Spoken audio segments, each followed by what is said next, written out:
Hopefully by midnight tonight or 8 o'clock tomorrow. So let's put it this way. Certainly, I think by 9 o'clock tomorrow morning we should have a result. That's what the Electoral Committee here is saying. People are voting now. One of the delegates, one of the people, of course, who's played a meaningful role in the ANC over many years is the former leader of the ANC Women's League, Bathabile Dlamini, and she's agreed to speak to you now. She joins us.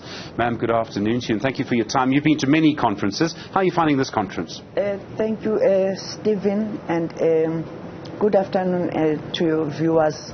The conference is fine, though we had glitches. We did not start the way we usually start, and I mustn't leave this out. The gap that was left by Comrade Jesse Duarte is very big, and I think everyone can see that she was at the center of the ANC, and that's the work that women do when they are given responsibilities. And I would really like to pay tribute to her for the sterling work she has done in the ANC. And then secondly, I think we delegates have taken mandates from branches.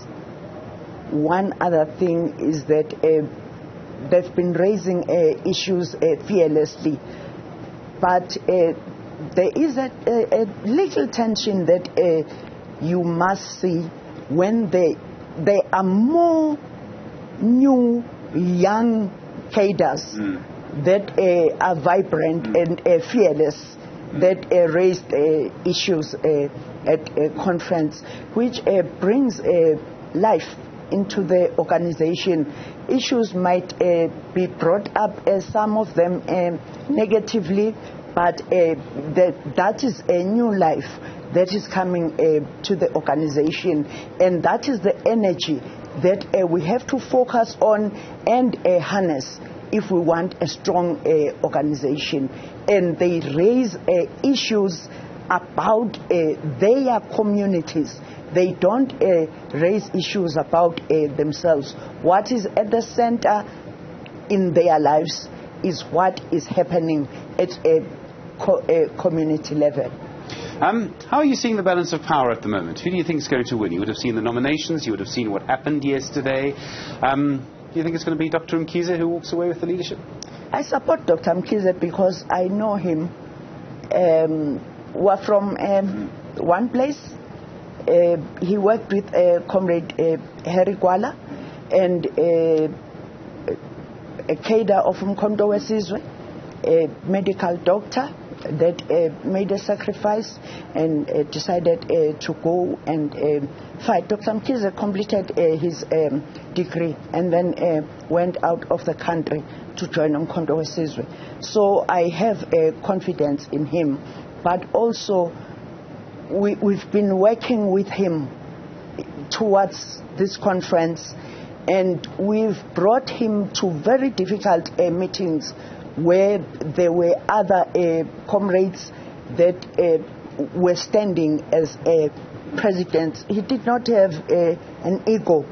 Very, very calm, listened to everyone. But I also think he has the capacity of bringing South Africa together.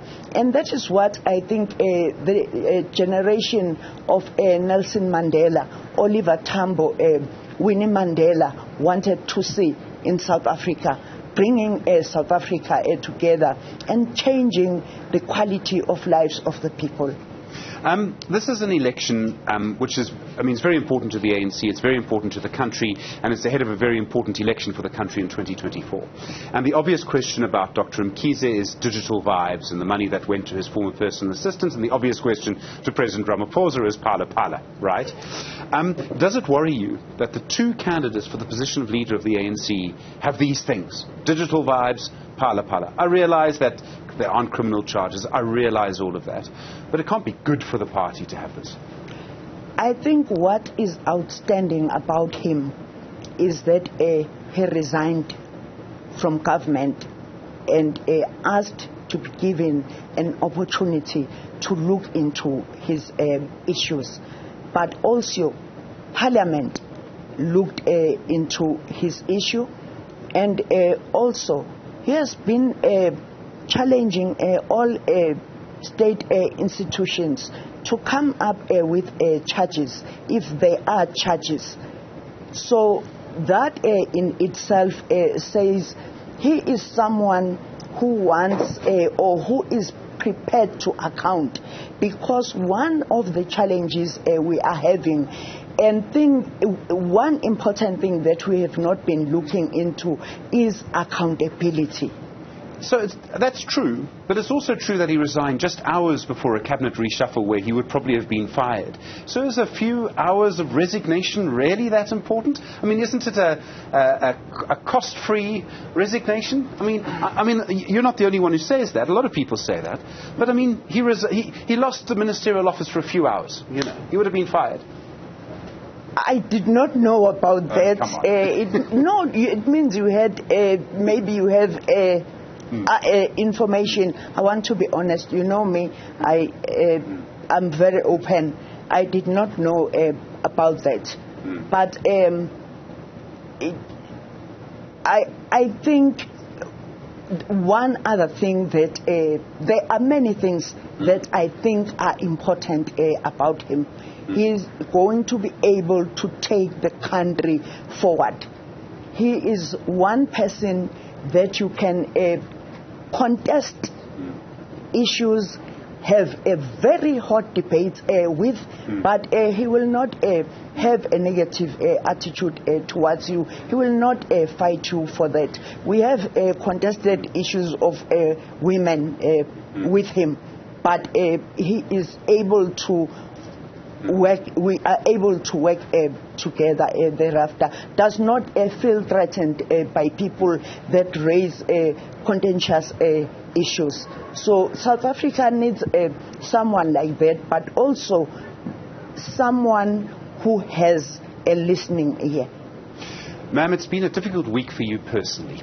And you know what I'm talking about. You know, I'm talking about the electoral committee, and they had decided, and then the appeal mechanism decided that they wouldn't let you contest. And I watched the interview with Kathy Mokgokwana, and we all watched that. And I know it's been a frustrating week. And I don't want to go through all that again. I mean, we can, but we don't need to. But how are you feeling being a part of the conference of an organisation you've been through, for many years? It must be a little frustrating for you. I mean, I think you wouldn't be human. I mean, any human being, I think, that's been through what you've been through this week would be quite frustrated.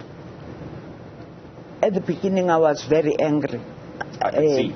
Yes, instructed my lawyers to write to them. And then when they responded, I then said, let's go to court and interdict. But I thought that the ANC is a big organization. We are many in the ANC. But also, my membership of the ANC is still there. I am going to remain active in my branch. I'm not going to leave the ANC. And I also know that this structure is very new. They're going to commit many mistakes because they brought amendments of their own election rules to the NEC. But also you write to them and you appeal to them. They have to respond to you. And so they are like... when we were many in our classrooms, when we were 90, you would do homework and the teacher would give you your exercise and you will mark your exercise yourself. So they are like that. So it means there is a lot that has to be done about the elections committee. We need the electoral committee as the African National Congress. But we need people that are beyond reproach, that must be able to handle issues organizationally and very carefully. My letter was sent to someone else who brought it to me. No one called me to talk to me. Can I ask then, if you support Dr. Mkhize, and I know that you do. I'm not surprised to hear that. You're quite critical now of the Electoral Committee. Are you going to accept the results either way, if Dr. Mkhize wins or if President Ramaphosa wins? But during the last Newzroom conference, we were the first ones to say we accept the leadership of President Cyril Ramaphosa, and we said we were going to subject ourselves to the leadership, because that is what we were taught in the ANC. Bathabile Dlamini, thank you. Thank you for coming to talk to us. I appreciate it. I know it was raining when you came in, so thank you very much indeed. Bathabile Dlamini, as you know, former leader of the ANC Women's League.